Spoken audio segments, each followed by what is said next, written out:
Hello and welcome to the aForm Show, the premier podcast for all things architecture and design across the MENA region. Welcome to your tribe. Hey, are you tired of specifying boring door hardware? If your ironmongery specs feel more meh than wow, it's time to have a look at EuroArt, the skilled British experts for door hardware, furniture fittings, glass fittings, and sliding doors that are taking your specification headaches away. From top quality pocket doors to leather wrap door handles, EuroArt offers hardware that's both durable and stunning for all budget levels. Whether you're designing or upgrading a residential or commercial project, their finishes such as satin, titanium blue, and gunmetal bring sophistication to any space. You need to match a finish or customize a pull handle to your customer's unusual design ideas? No worries, EuroArt has got you covered. For hardware that stands the test of time and looks great while doing it, visit euro-art.co.uk or send an email to hello@euro-art.co.uk or visit the EuroArt Design Center in Al Garhoud, Dubai for a touch and feel experience. Now, back to the episode. Hello and welcome to the show, everyone. Today we are joined by Amos Antin from Across Designs. Across are redefining what it means to create spaces because they don't just design, they craft experiences. Breathing new life into spaces via renovation is their forte, and we can't wait to hear all about it. So without further ado, let's get into it. All right, welcome to the show, everyone. Thanks for coming on the show, Amos. Thank you for having me. Awesome. On this podcast. So, for a lot of our listeners who are tuning into this episode, we have obviously had quite an extensive chat before the episode started. So, I feel like I know you already. But for people listening in, if you could almost give them the elevator pitch. What is Across Designs? Why is Across Designs? Why did you start it? What kind of need are you trying to fill? What was the whole purpose of Across? Sure. It's a great question, actually. So I wouldn't call this an elevator pitch, but I would say like an introduction about what our businesses are, but I will try and keep it brief. So Across Designs was started in 2018, actually, when we saw massive gaps in the interior designing and the residential renovation business space. So we have three divisions internally. One division takes care of only the design work, and the second division takes care of all the contracting and the build work. And the third division is we take care of all the joinery work as well. Now, mainly we focus on the residential side of things as well. So when we started the business, in fact, it was accidentally we started it when I lost my job and my wife was freelancing as an architect and a designer. We decided that we will launch a business after seeing these gaps. Now, what were these gaps? We saw that in the renovation and the design businesses, the projects were not getting handed over on time. That's a big one. That's a big one. Big gap. Absolutely. The projects were not getting handed over on time, and it had almost become like a normality. Like people were saying, okay, if it's a contractor, they will definitely delay. This is how they were talking. Actually even add like buffer to it, right? Like they know that, so from this date, give it another 1 or 2 months, and that's when we'll actually be done. Absolutely. So the projects were not getting delivered on time, and there was a lot of communication issues within the teams. So when there's communication issues, the projects don't get handed over properly. When you say communication, you mean internally within the contracting team or within all stakeholders? Or within all stakeholders. Right. Within the teams and also with the clients. Right. With the project managers. Right. And the third gap that we saw was the contractors had a very, very low perception or a low standard for themselves when it comes to delivering quality. Now, what I mean by that is a contractor can have a very low standard for the quality and deliver a renovation or a design project. And in their standard, they feel that that's great. But then it's not about their standard. It's about what's the real standard in the market is. So they need to up their standard. So we saw that contractors did not have good standard for themselves in terms of delivering quality projects. So these were the three gaps that we saw. And we set on a journey to fill these gaps. Right. So along with me, my wife is a business partner as well. So she's an architect and a designer. So she takes care of the design and execution work. And my role is I'm a business guy. So I'm a general manager in the business. So this is how our roles and responsibilities are split between us. Right. So this in brief is what the Across Designs is all about. Yeah. I almost want to ask, are you the person that eventually will say, listen, guys, no more design. Listen, guys, this is the time. Listen, this is when we need to invoice. This is when we need to bill. Are you kind of that role as well? I think I wouldn't say I'm the guy for that. I think sometimes it's my wife because she has sound understanding of design and sound understanding of execution as well. Because when we talk about delivering projects in time, the decision making also has to happen on time. Right. So because she handles both of these divisions, she's the one generally who's pushing for quick decision making from the client's side and quick turnaround time from the design teams as well. Okay. So we keep the project plan intact, to deliver the projects on time, I would say. Got it. All right. So, I mean, I'm the guy generally who is telling if the projects are going beyond the budget that is allocated for the project, I'm going to say, there you go. There you go. I mean, again, I know it may sound like I'm almost portraying it as a negative, but trust me, it is probably one of the most important roles in a studio, which I think a lot of designers take for granted. Yeah. A lot of designers tend to think, it's all about the design. It's all about the work. It's all about this. It's true. Yeah. But if you kind of don't have cash in the bank, it makes the other part quite hard. So true. That's always important. Well, the good part about somebody like us is we are totally unbiased because we also have a design team. We also have a build team. Right. So we are not sitting here talking on behalf of the contractor community, or we are not sitting here and talking on behalf of the design community. Right. We are totally unbiased. Right. So it's well balanced mindset when it comes to design and build. Gotcha. Okay. Very cool. Very cool. Sort of my next question would be, I mean, again, this may come off as fairly rude, so I apologize in advance. No problem. But currently in Dubai, I mean, of course, we have the entire country, but in Dubai, there are quite a number of design and build firms that are there. Sure. Most of which might even be your competition, I would think. Sure. So I suppose the very blunt way to ask this is, why would clients come to you? Because of multiple reasons. It's a great question, actually. Thank you for asking that. I would like to also touch upon why, in the first question, then when you asked me to introduce our business, we said we saw 3 major gaps in the market. So we started our business in 2018, and so far we are known in the market for these 3 things.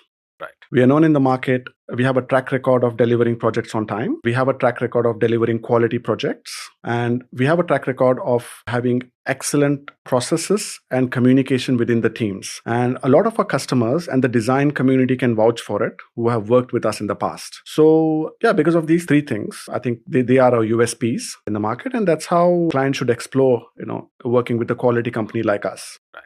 Yeah. So then, I suppose my next sort of question that I like asking most business owners, not designers, because designers give me bad answers to this question, but I'll ask you from the point of view of Across Designs, at the moment, of course, this is an evolving thing, but at the moment, what is the ideal project for you? What are you if this hits your desk, you're like, yes, I want that. What's the ideal one? The ideal project can be, we evaluate the projects based on multiple criteria, even before we sign or the client sign with us or we sign with the client. One can be whether the client or a prospect is a good cultural and a value fit for your business, which is very important because there's a lot of work and there's a lot of business out there available in the market. I believe it's very important and very wise to understand who you work better with, right? So that's the first part of it. The second part of it is also the scale of the project itself, the scope of the work and scale of the project. Now, I'll take some examples if I may. Let's say Jumeirah Golf Estate. Prospect comes to us and say that we want to design, we want to completely renovate these projects, and there are extensions to this property. And then we have a time constraint. This project needs to be delivered in X number of months, hoping that it would be realistic. And they would say, we want a company, a professional company who can completely take the responsibility to design and build the project so that we can focus on what we are doing. I'm a busy family, so I would need a company that's reliable, that is, where there's certainty involved in the projects. When there's a lot of uncertainty in the renovation space, if somebody comes and says that to us, I would say, this is my client. Right. This is the kind of a contractor, or this is the kind of a client I would be a good contractor for. Gotcha. So this is what we look for in projects. Interesting. It's almost impressive that you have it so clearly defined, which a lot of business owners typically don't, which then begs me the question to ask, how did you come to that definition? You must have obviously gone through quite a lot of profiles to kind of narrow it down to what it is now. Was that the case? It's a great question, actually. So what happens from the business standpoint, when the business starts to grow, I think it's very natural for any business owner to slightly get commercially inclined. But we have done it slightly differently. We have a commercial inclination, I will not lie to you. But more than that, for us, inclination towards the values that we have is more deeper. Right. I would say. So when that happens, you will always start to look for the value match in who you work with.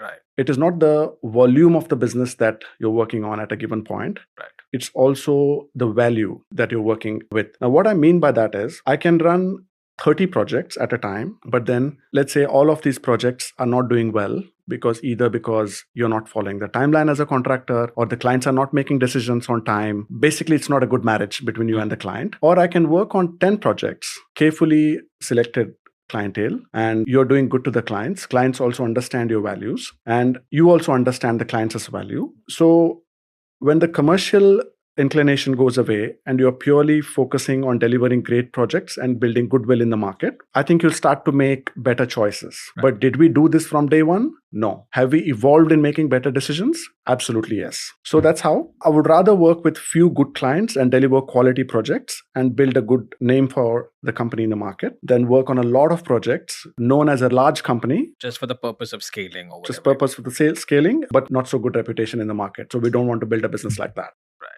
So, which is very fair. I mean, again, we were sort of talking off air, which is a conversation I have with a lot of designers, where you get the perception that certain companies are a certain way given their sort of online presence, but then when you actually ask people who are employed there, they'll be like, yeah, just don't come here. Like it's such a sort of two-sided. Well, not two-sided, but like just not the truth, basically. Yeah. Which is good to hear that that's what you guys are not, which is awesome. Yeah. I remember reading this recently about this whole sort of balance that has to be maintained between purpose and profit, right? Yeah. Wherein I think most designers always think of it as almost like a seesaw, right? Like if you're going for more profit, you will lose a bit of your purpose. Sure. If you go for a lot of your purpose, you will compromise on profit. Yeah. But what are your thoughts on it? Do you think it's more like a seesaw, or do you think it's kind of like two sides of a coin or something? I think it's two sides of a coin, but I will never say that it's going to be easy to balance that. Okay, it's a great question that you have asked, and we are always talking about it internally as well. See, Alan, you touched on a very good point. I will say something as well. So in a business, there are three foundations, or I would say three stands of a tripod, which needs to be taken care of at any given point. The first one is your clients. The second is your employees. The third is your partner base. Right. The partner base can include the design community. It can include your subcontractors. It can include your vendors. Now, a lot of companies, they take really good care of their clients, but they don't take care of the other two aspects, which I mentioned. Right. Or there are companies that take really good care of their employees, but sometimes there's a lack of focus on taking good care of the clients or their partners. Right. They don't pay them on time. Right. I personally think that if these three aspects of a business are taken good care of, I think you build a very holistic business. Because all of these touch points, they are actually silently marketing your company outside. Right. Because as the company grows, you also have to attract good talent. Now, who will market for it?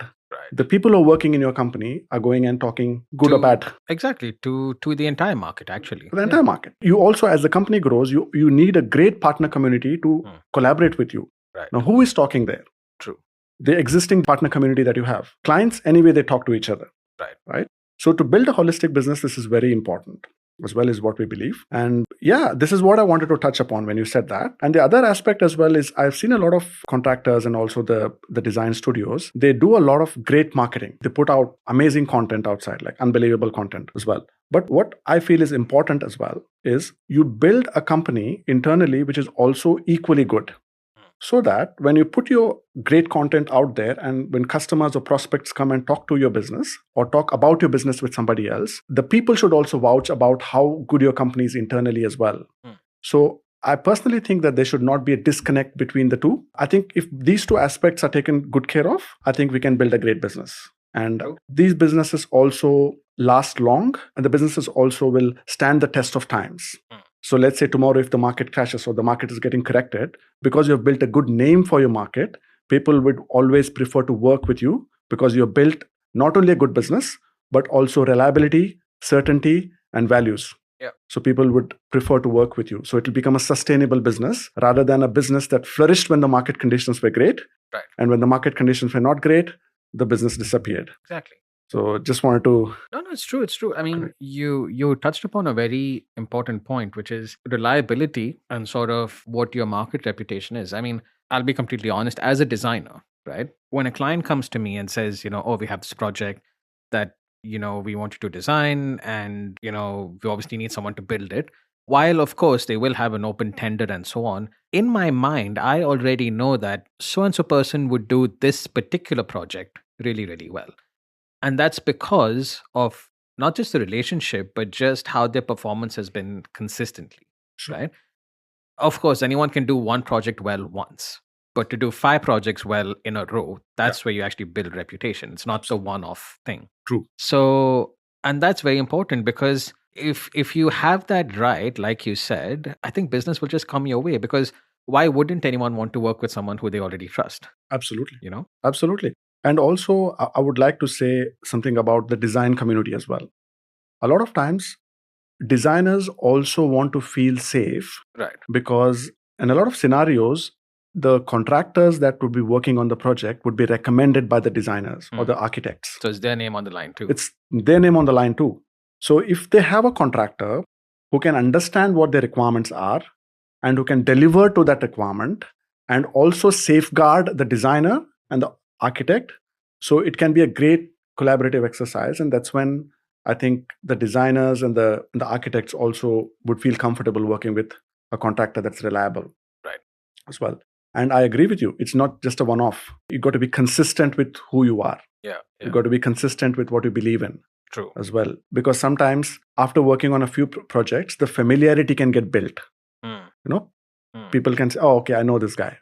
So that cannot happen. You've got to be always on toes. Right. And every project that you take up is always like your first project. Yeah. So the excitement should always be there. 100%. 100%.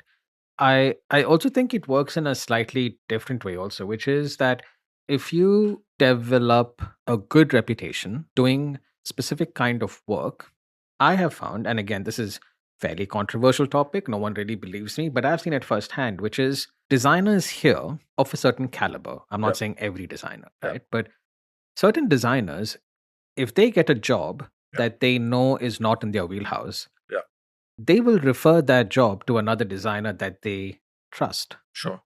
Who's good at that job. For example, if let's say I'm not good at hospitality and I get a client that comes and says, we have a hospitality job.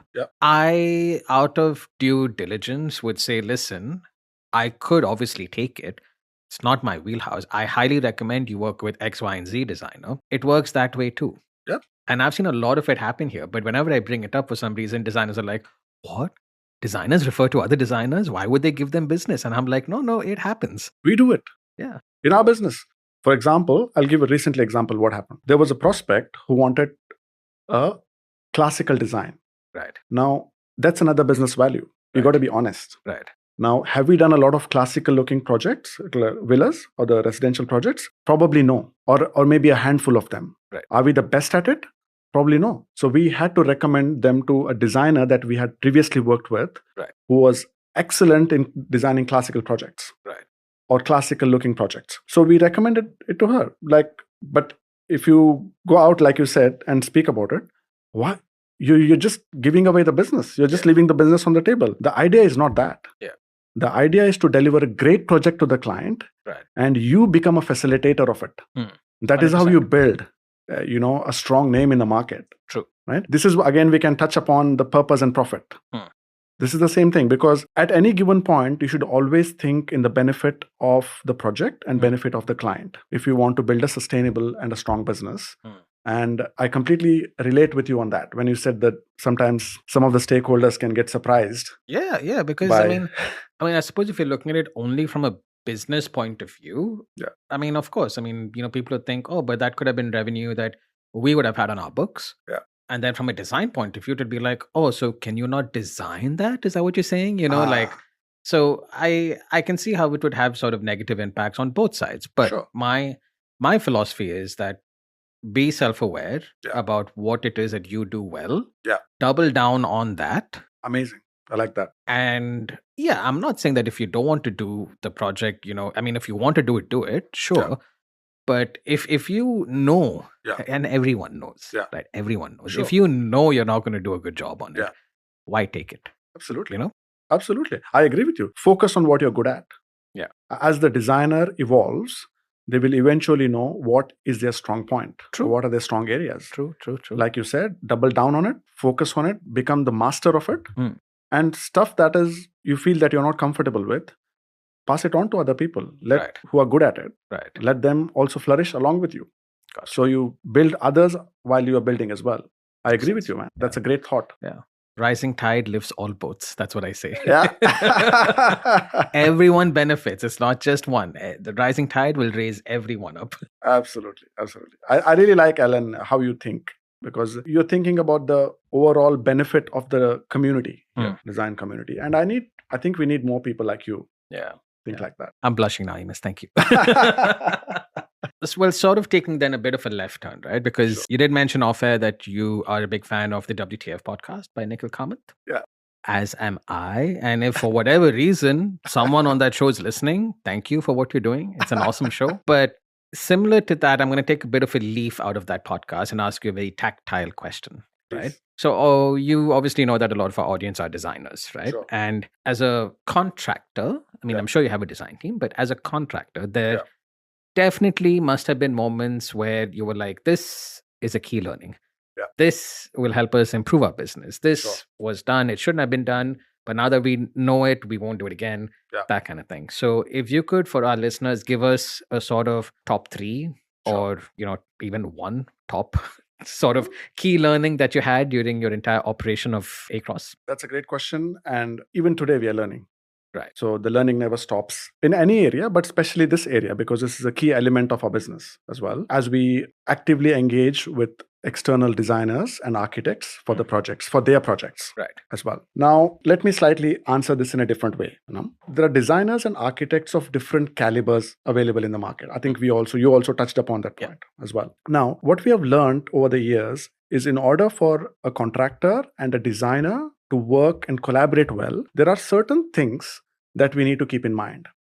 Okay. Now, please don't mistake me when I say this. I'm not purely saying from the contractor's standpoint. No, because we also have a design business, I'm not completely letting it go. I'm totally unbiased here when I answer this. I would answer this even if I was a designer. I would answer like this even if I'm a contractor. Okay. So what we have seen over the years is sometimes the architects and the designers have a tendency of treating the contractor community as not so sophisticated. Almost like a second-class citizen. I wouldn't say that. But that's not wrong, actually. Sometimes contractors can behave with a little bit of a less finesse. So they don't have that finesse of what the design community has. Okay. But it will be dangerous for them to generalize that, because not every contractor is like that. So on the other side, contractors can also sometimes be a little cocky, because let's be honest, in the whole deal, the most money that an entity makes is actually the contractors. True. Right? So sometimes they can also come with a mindset that, they can come with that mindset. Yeah. They can come with that arrogance, which is also not good at the same time. Right. So coming back to this point, what we have seen is sometimes if the designers do not have the highest caliber or the highest skill, they sometimes act in an insecure manner to cover up for their lack of expertise. 100%. So that can come across as cocky to a contractor. And that's where the fight starts. Yeah. So what I would suggest is it's okay for the designer or the architect not to be perfectly skilled, as long as they're collaborating well with the contractor and working as a team to make the project happen. Now, in the other scenario, sometimes the designer and the architect can be extremely skillful, but because they're extremely skillful, they can also come with a sense of arrogance, which in turn affects the collaborative effort of the project. So a designer coming with the mindset that, okay, I'm going to take the contractor's help to make sure that whatever we have designed comes to life in a meaningful way. At the same time, contractor also should approach the designers in a way where they're not just saying yes to everything that the designer and the architect is saying, but thoughtfully thinking about, okay, let's say, for example, a kitchen is being designed. Just exactly executing what has been designed sometimes can be wrong. Sometimes the contractors can also ask questions. If we are designing like this, how is it going to work from the functional standpoint. Right. So the contractors also should bring in their expertise of how to make things work, because it should not be the case that the contractor just built what was designed, Right. and later both the parties figured out that it's not working. Right. So contractors should bring in the functional experience, and I think the designers should also collaborate in a way as a team to make sure that there's a mutual respect between both the parties in the benefit of the project. Okay. And also keeping the long term in mind. This is not one off. Yeah. We have to go a long way. So we have to hold each other's hand here. True. Once that both the parties start to manifest those qualities, I think it becomes a great partnership. And eventually, as a repercussion or as a byproduct, there are great projects. True. So True. this would be my answer to the question. I completely agree. I think you touched upon two things, which is insecurity and arrogance on both sides, on a designer and on a contractor side. Yeah. Both will always, 99%, I would say, lead to a bad project. Even if you completed it, Sure. I'm pretty sure it could have been so much more had you sort of left that. And the example that I like to give for this particular thing is, well, from a designer point of view, we had a fresh graduate that had joined us, right? So obviously, not a lot of experience. Nothing wrong being a fresh graduate with no experience. But managing expectations is important. Absolutely. Right? So this was an interior project at the time. And we were fairly transparent with the contractor, saying, listen, this person is going to be leading the project from our side, from the designer side. Yeah. And in their presence, we said, there's not a lot of experience there. Right? So we are relying on you to fill in the gaps where needed. And of course, from a studio point of view, as a senior team, we're obviously always there. But we want this experience to be fruitful for both of you. We don't want that one of you feels like, oh, what am I doing in this kind of thing? Long story short, that designer went on to become, I think, what would have taken me maybe 2-3 years to learn our projects. She picked it up in like 6 months because it was so intense and so, I remember she coming once to me and being like, what's the purpose of a drip detail? What is a drip detail? And I'm like, let me show you. So I actually took her to like a mock-up and I was like, want to pour water here? See what happens. And so it like rolled down and then caught and then went down. I think like, okay. And I think there's a certain level of humility that you need to bring, which I again say to all designers, which is even today, it's by no means am I an experienced designer or anything like that. But I am not shy to raise my hand in most meetings and say, I don't know. I don't know how that detail is going to work. Great. This is kind of what my design intent is, but I've not really thought it through and I don't know how to make it. Sure. And I would rely on you as a contractor to make a suggestion, make a mock-up, let's figure it out together, and then we can come to some kind of an agreement. But I feel like you said, most designers might hide behind that insecurity of saying, oh, but if I say I don't know, they're just going to walk all over me. Yeah. Or sometimes the designers can say, just do what I say. Or that. And then we do it as they say and it doesn't work. And then they say, you should have flagged this as a contractor based on your experience. Right. So, these things happen, Alan. But sorry to interrupt you. No, it's true. It's true. It's my sort of summary of saying it is that we are in a field which is constantly evolving. It is. As a contractor, even you also know, there are obviously certain ways to do things, but even as, something as an installation detail could change in 5 years because of a new technology or because of something else. Yeah. So, and it may be a faster way to do it. It may be a cheaper way to do it, but things always change in this industry. Yeah. And if you don't sort of move with that or evolve with that, it's just a problem for everyone. Absolutely. Alan, and also I wanted to add something to what you just said, which I feel is important as well. So what we have seen in our experience also is sometimes the designers or contractors, there is a lack of responsibility for the design itself. So what I mean by that is, let's say you design a certain space, someone should be responsible for the outcome of the design. True. Actually. True. Now, if nobody takes responsibility, neither the contractor nor the designer, then there is a big problem. Yeah. So either the designer should come and say, it is my design. I would rely on you for the execution of it. But end of the day, the functioning of what I've designed is my responsibility as a designer. True. Or sometimes there are cases where the designer comes and says, completely gets submitted to the contractor and say, this is my design, but I want you to take the responsibility for the functioning of this design. It's a collaborative effort. Right. And the contractor will say, no problem. I know that this will work. Now, good contractors, experienced contractors take that kind of a responsibility. In that case, they take the responsibility. Somebody has to take the responsibility for it. Right. If no one takes responsibility for it, then we are in a limbo. I can't help but think of, that Spider-Man meme where like Spider-Man's pointing at like two other Spider-Mans. Yeah. That's exactly what it is. Absolutely. And that's one of the things that we've also seen in some of the designers. They don't drive and they don't take the responsibility for the designs as well. Or collaborate with the contractor and say the responsibility relies on you and you mutually agree on it. Yeah. That's when there is a clear path for where the project is heading. True. Very interesting. I think we've spoken quite a bit about, sort of the team that delivers the project. I kind of want to maybe switch gears a little bit and talk about the other side of the project, which is the clients. Yeah. We say their names in hallowed respect, clients kind of thing. But what are your thoughts on the relationship between a client and the design and build team? Do you think clients need to be more informed about how it is that we operate? Or do you think that, there should be something done about it? Or do you think that clients now are actually becoming quite informed about what they want to achieve with projects and things like that? What's your general take on the clients at the moment? A bit of everything, actually. Are the clients informed about what's happening in the market, in the design and the contracting space? I think yes.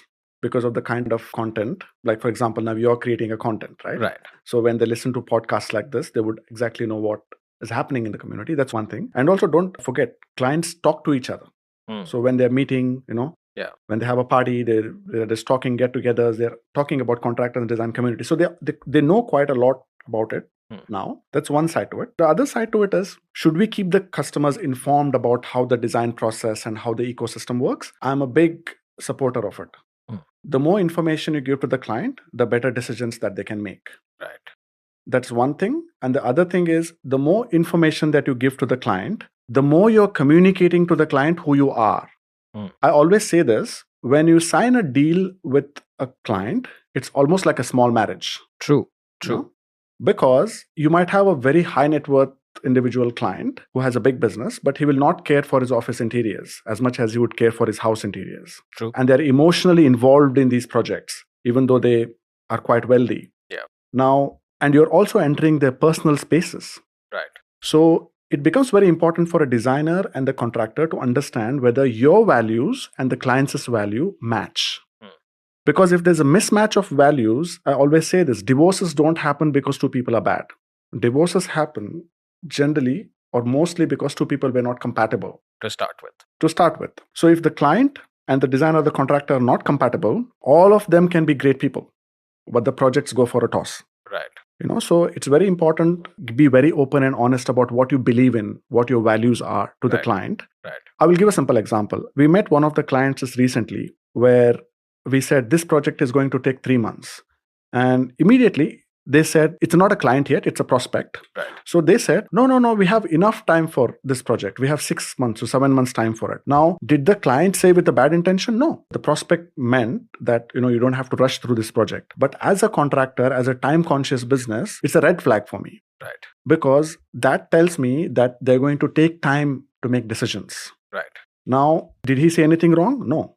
Did I say anything wrong? No. But you're trying to understand what the culture fit is. Correct. Because of the current workload, our projects are so tightly scheduled that even if we delay one project, everything else that has been planned for the next 6 months, it will have a domino effect. Yeah. So we'll delay those. So I would suddenly think that this probably is not a potential client for me. Right. As well. So secretly, it's a very controversial thing. I should not say this, but it's okay. I'll say this. Intelligent contractors, intelligent designers are also secretly assessing clients. Assessing and evaluating whether they are the right client for them or not. Yeah. And if somebody is not doing it, I think they should do it because it's very important that the client and the contractor and the designer, they're all compatible to come up with successful projects. True. So this is how I would answer your question, if that answers. Yeah. I'm always trying to add value to our listeners. So a lot of, businesses which, sort of bring this up, right? I'm trying to say this in like not a bad way, right? But typically the response I get for answers like that, right? People come and say, yes, of course, I would love to do that. I would love to say no to a client, which I know is probably not going to be a good fit for my business. Yeah. But if 2 projects have suddenly dropped because clients have traveled. Sure. And another project has gone on hold because of a dispute or whatever it is. Yeah. Suddenly, my workload now has dropped even below what the minimum is. Sure. So now, as a business, I should take this project in order to maintain cash flow, salaries, etc., etc. Yes. How do you make the decision then? It's an amazing question. It's an absolutely amazing question. See, you need to have a mindset of what we spoke about. That doesn't necessarily mean that you have to apply it immediately. Right. Because only if you have that mindset, eventually you'll grow to become that kind of a business. Right. So they say about this manifestation, right? What you think, so you become. Yes. So at least the thinking, the culture should be there. Right. Again, it's a balance. Like you said, in this situation, I have to take the business that comes my way. I don't have the liberty to choose who I want to work with. Not all businesses have that. I agree with you. But you should head in that direction. That thinking should be there. Eventually, I think you'll become a business. You'll grow to become a business where you can pick and choose what you want. Yeah. Sooner or later, that will... I like the way that you put it. If you think of it more from a longevity point of view, a conversation I had with another one of my colleagues about me joining the gym, actually. which is, when you start off, you're probably not going to be the best at whatever it is that you're starting. Sure. If you think about it, right? But if your intent is to become good at it, you'll keep making the right decisions. Of course, you won't make all of them in the beginning, but you'll very quickly know what works, what doesn't work. And as long as you have that sort of North Star, which is your vision, so to speak. So many designers speak to when I say the word vision, they're like, we don't know what that is. As long as you have a vision that you're working towards, I completely agree. It doesn't matter how you start, as long as you're working towards that. But it should not be mistaken, Alan. Sometimes what happens is we pick the right client. Sometimes what happens, it can be a very commercially inclined decision as well. See, what happens when businesses grow, they cannot work on small orders. Right. Now, how do we manage that? Because that can be an interesting topic to discuss as well. True. Isn't it? Now, sometimes a client can be a good culture fit or a value fit for you, but the value of the deal can be small. So how do you make a decision then? In our business, we generally have a threshold value of what we can take and what we cannot take. Right. So even if it's below the threshold, and if we feel that it's a good value fit for us, we still go ahead and take it as well. So sometimes, on the other hand, the scope of work and the value of the projects can be very massive. Right. But there's no value fit or there's no culture fit. You should also be strong enough to say no to those projects. That's when it's very hard to say no to that kind of money, right? that's when we touch upon the point of purpose with profits. Right. The balance. Because is the money driving you or the purpose driving you? Right. Now, I've heard a lot of people who say that, who has not made enough money themselves, but they say that the money should not drive you. Now, since 8 years, I would say that we have made a little bit of a money. And I can confidently tell you that in a business, the purpose and the hunger to deliver great projects and build a goodwill in the market should drive your business and you more than the commercial factor. So when you've built yourself to become that kind of a business person or a business, then you will have the liberty and the strength to say no to certain things, even if it doesn't matches your value system. True. Sounds a little philosophical, but this is what we believe. No, it is. Number one, I completely agree with it. Number two, I have seen it work. I mean, I've been in the market for quite a while, so I've seen it actually work. Number three, I would just like to add on a small point because, we may have listeners who are kind of outside of Dubai or outside of the UAE even. Sure. Dubai is a very big, but a very small market at the same time. True. In the sense that there is a lot of work and there's always a transient amount of work that comes and goes. Yeah. But sort of the people and the companies that have been here for a while, that is a very tight network of people. Yes. And if you sort of, how should you say, if you mess that up, sure. The long-term effects of that in Dubai, I'm specifically talking about in Dubai, if you're known to be a bad designer or what's worse, an average designer or an average contractor, you might as well shut shop.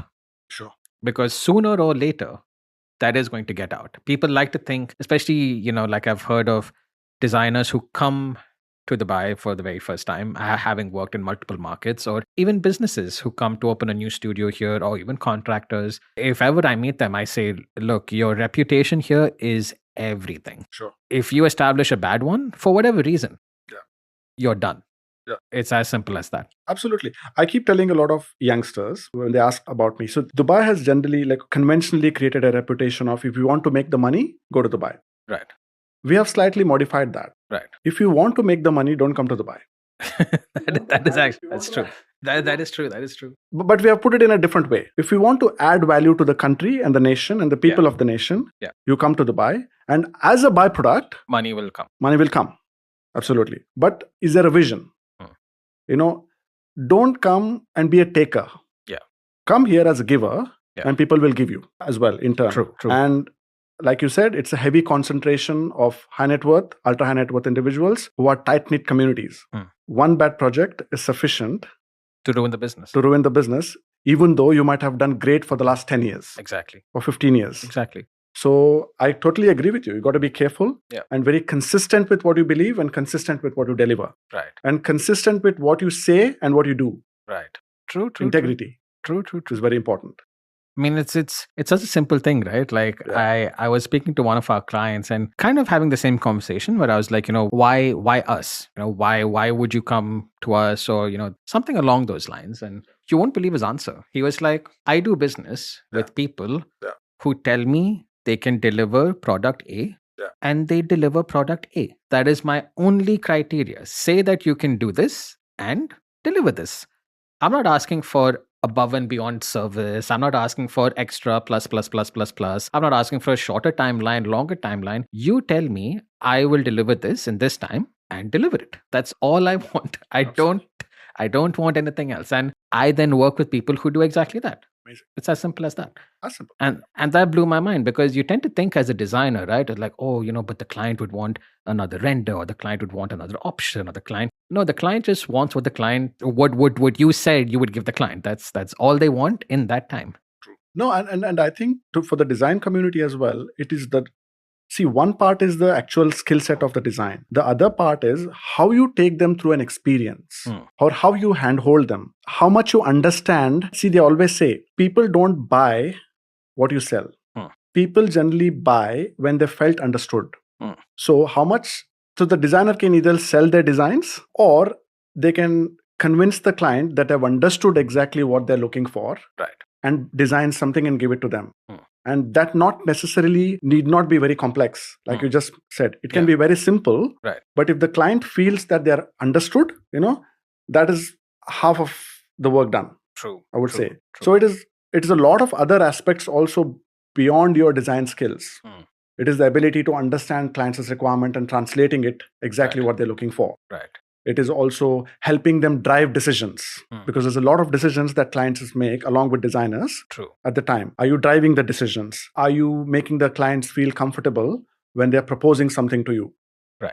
There's a lot of psychological and other aspects to it as well. Yeah. Not just the design skill. So I would say it comes with experience, of course. It doesn't come on day one. But the question is, are you hungry to learn? Or are you sitting and saying that, no, I know everything, I'm the greatest designer in the world, but I don't want to learn the other things? Right. Do you have enough execution knowledge as well? Yeah. That's another thing. It's a big thing. A lot of designers that we meet, they don't want to learn about execution because they think it's not part of what they do. But I would say, if the designer and the architect has execution knowledge, the designs that they propose are much more mature. Much more matured, much more evolved. So there's not a lot of changes that we have to do later, right? So that comes with a hunger to learn as well. True.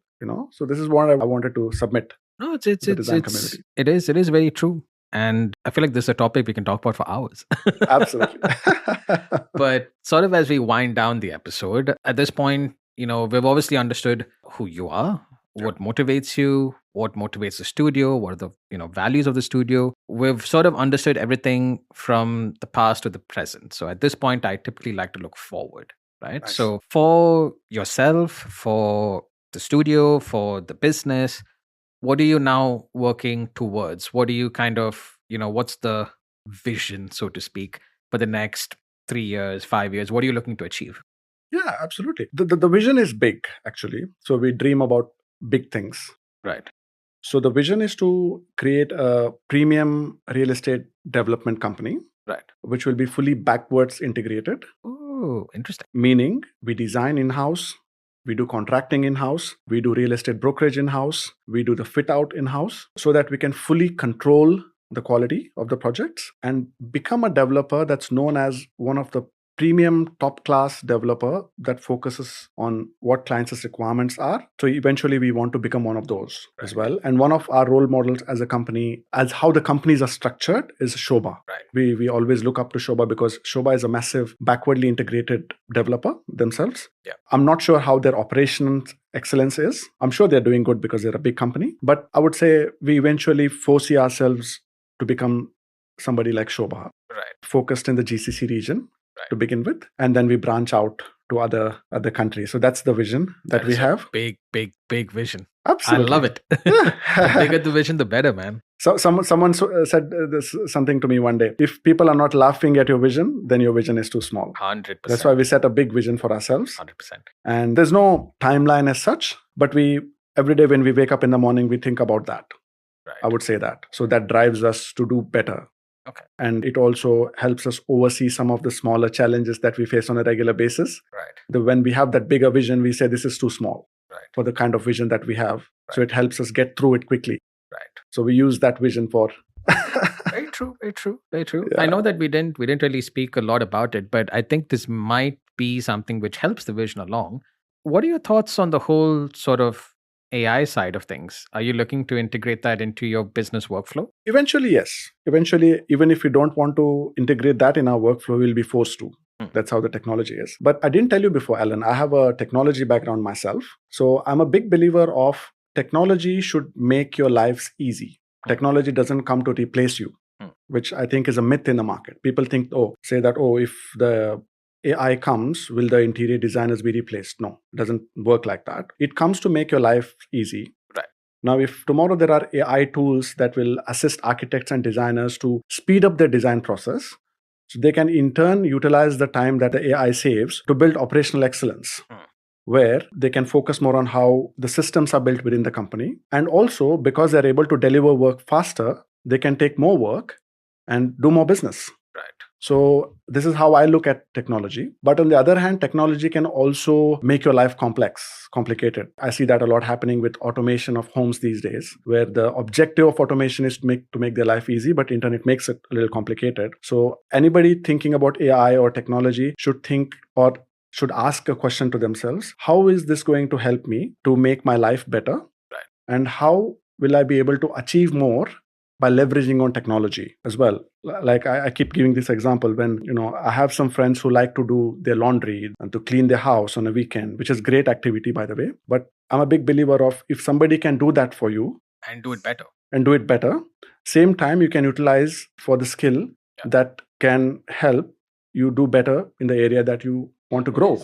It is like a time value proposition, right? Correct. At the end of the day.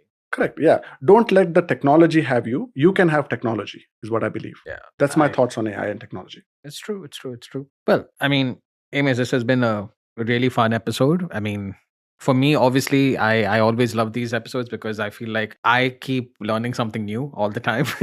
And I hope a bunch of our audience is as well. As part of a closing tradition on the show, we have something called the aForm tradition, which basically is a blind question from one of our previous guests to the next guest. You don't know who the guest was. The guest doesn't know who's going to receive the question. It's completely blind. And amazing. I'm excited. Sometimes it's fun and sometimes it's quite philosophical.